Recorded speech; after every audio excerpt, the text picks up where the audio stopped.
Coming up, the hijack that ended at Dawson's Field.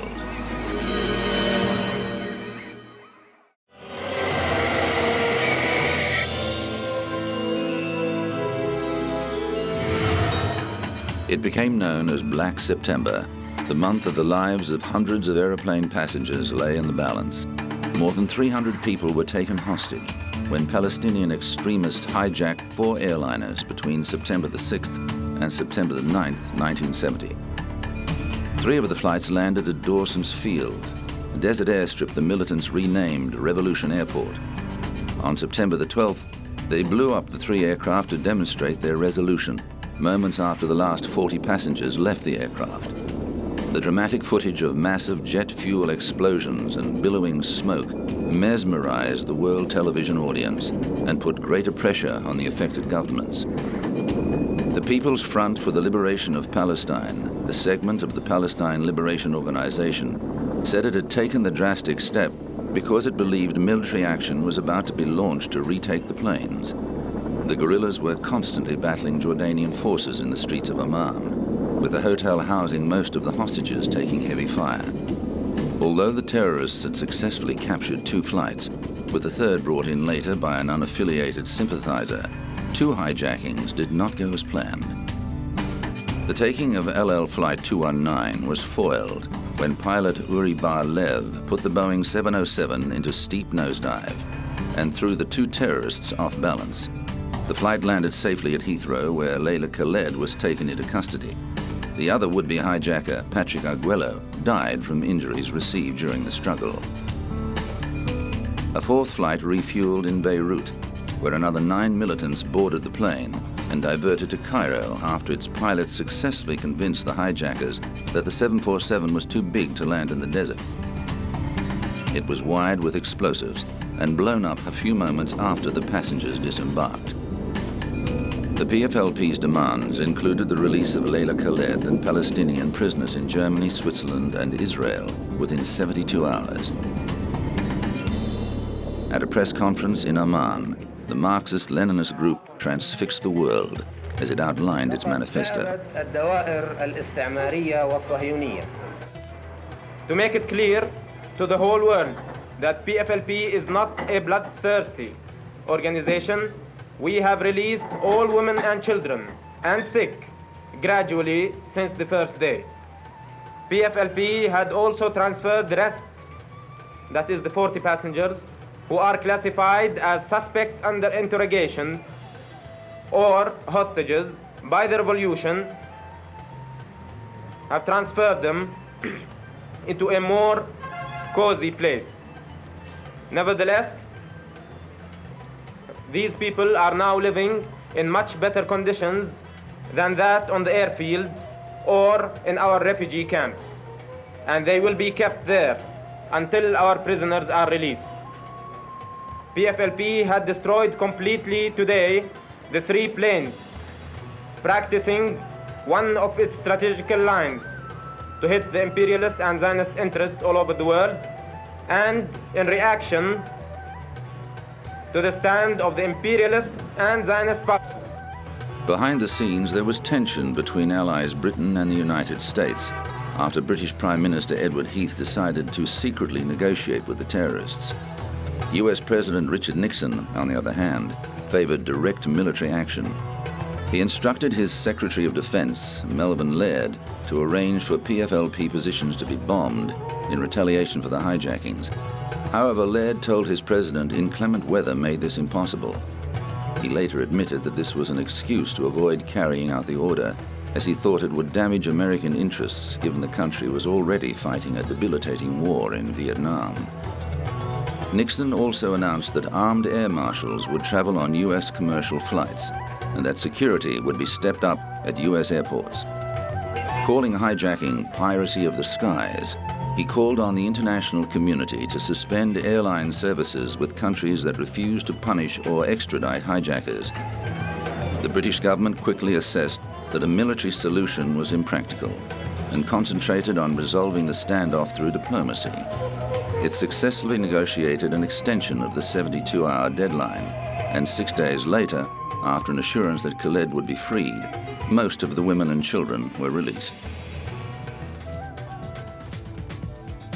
Jordan's leader, King Hussein, ended his policy of tolerating Palestinian militant activities in his country and launched an all-out war on the Palestinian Liberation Organization.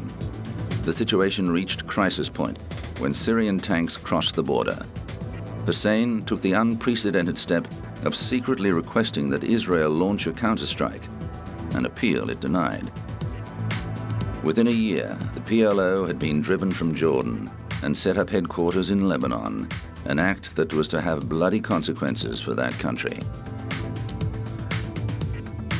But the PFLP judged the hijackings a success.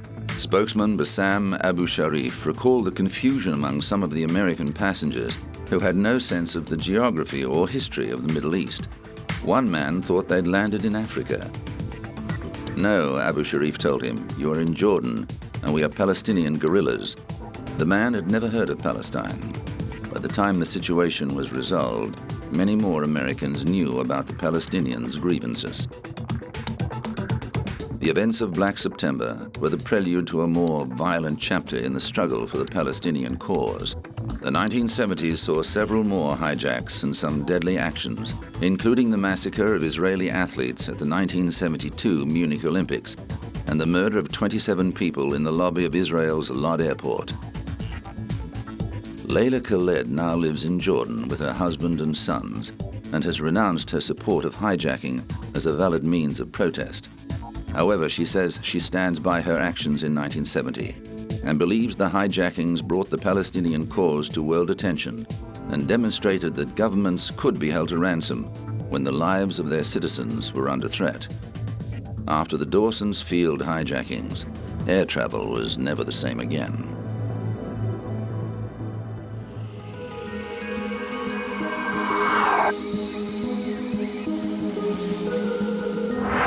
Coming up, Naomi Campbell's costly temper tantrum.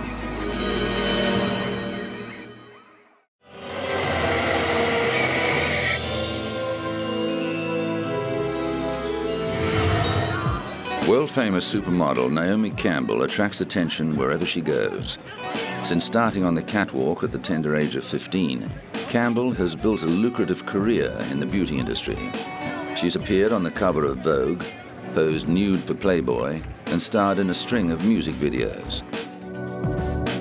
Her ghost-written novel Swan was a bestseller, and she's worked on many charity projects for the people of sub-Saharan Africa. Campbell counts former South African leader Nelson Mandela as one of her friends. But as well as her exotic beauty, the model is also renowned for her fiery temper, a trait that has got into hot water on more than one occasion. In 2000, Campbell pleaded guilty to assaulting her assistant Georgina Galanis with a phone. The Toronto court cleared her record in exchange for her expression of remorse. Just 6 years later, Campbell was back in court, this time accused of attacking her housekeeper, Anna Scavolino, with a jewel-encrusted mobile phone after becoming enraged over a missing pair of jeans. The housekeeper was treated for a head injury following the incident. Campbell did not appear at the initial hearing, and a bench warrant was issued for her arrest. But after her lawyer explained why she couldn't attend, Manhattan Criminal Court Judge Evelyn Laporte took back the warrant. The case was adjourned to November 15, 2006. The defense and prosecution were unsuccessful in cutting a deal, so the supermodel was forced to front court on the agreed date, clad demurely in a stylish, figure-hugging black dress. Her lawyer said Campbell hoped to reach an agreement that would only require community service. The model faced up to 7 years in prison and deportation back to Britain if convicted on an assault charge. The defense attorney also said he didn't want Campbell in a situation like 80s musical icon Boy George, who was followed by reporters when he did community service for the sanitation department after pleading guilty to falsely reporting a burglary. He said Campbell was fully aware of the gravity of the situation. Naomi is taking it seriously, but I don't think that's any big whoop, because no one who's gone through the system, who's been arrested and fingerprinted and photographed and brought in front of a judge and bail was set, no one under those circumstances takes these things cavalierly. It's a very, very serious situation. Campbell was also hit with a lawsuit from another former employee who said the British model viciously assaulted her while calling her a dumb Romanian. The lawsuit by Gabby Gibson called Campbell a violent super bigot. Gibson said the model hit her, called her names, and threatened to charge her with theft after being unable to find a pair of jeans designed by Stella McCartney. The maid worked for Campbell from November 2005 to January 2006. In 2007, a judge denied a legal attempt by the model's lawyers to bar her ex-maid from raising prior examples of her allegedly chronic abusive and repeatedly violent conduct towards her employees. The case has yet to be resolved. Campbell's lawyer said the allegations against his client did not fit the pattern of the supermodel's history of altruism, which has seen her involved in a number of worthy causes. But she's also constantly contributing to the public at large, whether it be cancer research or whether or not it be AIDS research or whether or not it be for providing for underprivileged children like the Nelson Mandela Children's Fund. All over the world, she has done a magnificent job to circumvent all of that and suggest that she's a discriminating individual or a hateful individual is just absurd. It just doesn't fit within the fabric. On the matter of the telephone assault, Campbell's defense team struck a deal with the prosecution that saw the supermodel pleading guilty to reckless assault in exchange for 5 days of community service. Campbell served her sentence at a New York City Sanitation Department garage, where she swept and mopped offices and bathrooms between the hours of 8 a.m. and 4 p.m. Campbell was also ordered to pay her maid's medical expenses and to attend a 2-day anger management program. But just a year later, Campbell was banned from flying on British Airways after an incident at Heathrow's Terminal 5. The 37-year-old model was arrested on suspicion of assaulting a police officer and later released on bail after being removed from a flight to Los Angeles.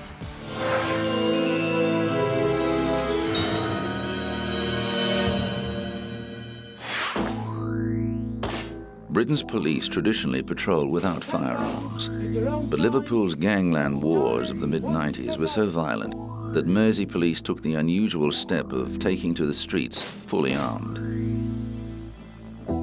Officers needed protection against the hardened gangs that were fighting over control of the city's nightclubs and drug distribution. The explosive dispute led to the shooting death of David Ungi, the head of a powerful local family, in May 1995. A further 9 shootings rocked Liverpool as the gangs retaliated against each other. What concerns me is the lowering of the threshold of what used to be unacceptable behaviour, where people are now willing to use firearms, whereas perhaps in the past they would have used fists or knives. Ungi's lawyer denied he was a criminal. What I have to say is that in any major city in this country, there are obviously criminal elements, some more organised than others. But I'm not aware, as a solicitor who's been practicing here for 20 years, of any organised mafia in this city. Certainly in my conversations with senior police officers, there's been no suggestion that my clients are part of a criminal mafia. But the godfathers of crime in Liverpool had access to some of the deadliest weapons. One police raid netted 4 Uzi machine guns. Carrying weapons has suddenly become a fashion accessory to those people of that kind of mind who feel that they must carry weapons and flaunt them and every now and then fire them off. Doctors at the city hospital were appalled with the wounds they had to deal with. We've seen people with shotgun wounds to the back which have penetrated into the chest and have collapsed both lungs. We've seen shotgun pellets and wounds spread all around the limbs. We've seen limbs almost taken off with shotgun sprays. We've obviously seen chest injuries of all sorts. Some of them requiring the chests to actually be opened, but many of them just requiring to be taken to the operating theatre very, very quickly. But it was the emotional wounds inflicted on the locals that concerned community leaders. The great majority of people in Toxteth are not lawbreakers, they are not violent people, they are not involved in criminal gangs or anything like that. And their lives are being disrupted by what they see going on around them. And the fear is one part of the community would be turned against another. There's no reason why it should, but when people are feeling insecure, then all sorts of things can result. As the main port of entry for illegal firearms and drug importation, Liverpool continues to be a hotspot for violent crime and home to some of Britain's most trigger-happy criminals.